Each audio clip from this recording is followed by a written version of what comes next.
The state of the union is not good. Our trade deficit is too large. We must not go back to unwise spending.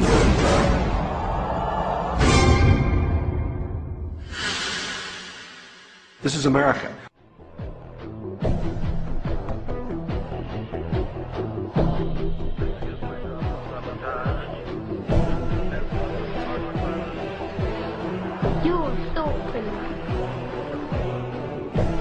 George Orwell once wrote that the great enemy of clear language is insincerity.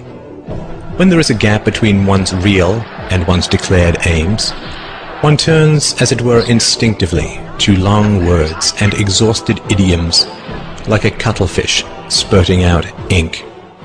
You've probably heard confusing phrases like the trade deficit, the falling dollar, the national debt, unfunded liabilities, and so on, which all sound vague and actuarial and vaguely, well, not me. The reality behind these accounting phrases is perfectly monstrous. When someone, a foreigner say, loans money to the American government, what are they getting in return? Well, they are getting promises of interest payments and eventual repayment of the principal. Where does your government get this money? The government is not a business. It does not generate profits in the free market. So where does it get the money to repay its creditors?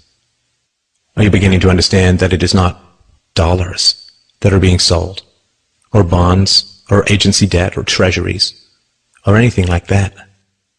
Where is your government going to get the money to pay off its creditors? It's not pieces of paper, or contracts, or computer bits that are being sold. There is only one thing that the government has to sell. Governments have only one asset that they can use as collateral. Your leaders are selling you. When China lends $800 billion to your government, what they get in return is a guarantee that $10,000 plus interest will be taken from your family at gunpoint and shipped overseas. When a farmer gets a loan from a bank, he uses his livestock as collateral. It is the milk and meat his cows will produce in the future that he will use to pay off his loan. The bank is buying a share in his cows. You are the livestock that your leaders use as collateral.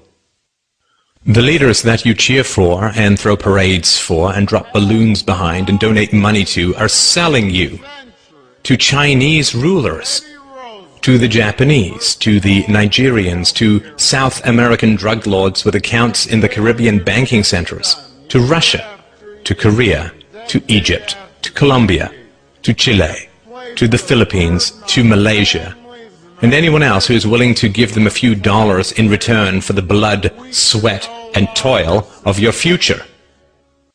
The flag that you praise and the anthems that you sing and the rulers that you weep and kneel before have as much loyalty to you as a plantation owner had to his slaves. And sadly, plantation slaves had more pride than we do.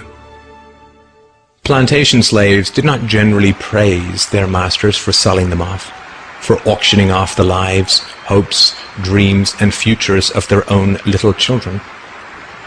We can understand that cattle may lick the hand of the farmer who lowers an axe to its neck, because cattle are dumb beasts that cannot comprehend their real relationship with the farmer and his imminent plans for them. What is our excuse? When we chant, USA, USA, USA, when we cheer and bow and beg and scrape and sing and weep with joy that some new farmer now presides over the wholesale dismantling and sale of our family's futures, when we love with obsessive emptiness the leaders who laugh while they auction us off to every tin pot dictator and stockbroker the world over, what is our excuse? Has our pride been so broken that we lunge with pathetic joy at every new silver-tongued demagogue who pretends to care for us even a tiny little bit? In the future, our children will demand to know why we knelt and cheered as they were sold off on the auctioneer's block. This video, and my life's work, is my answer to my child. What's yours?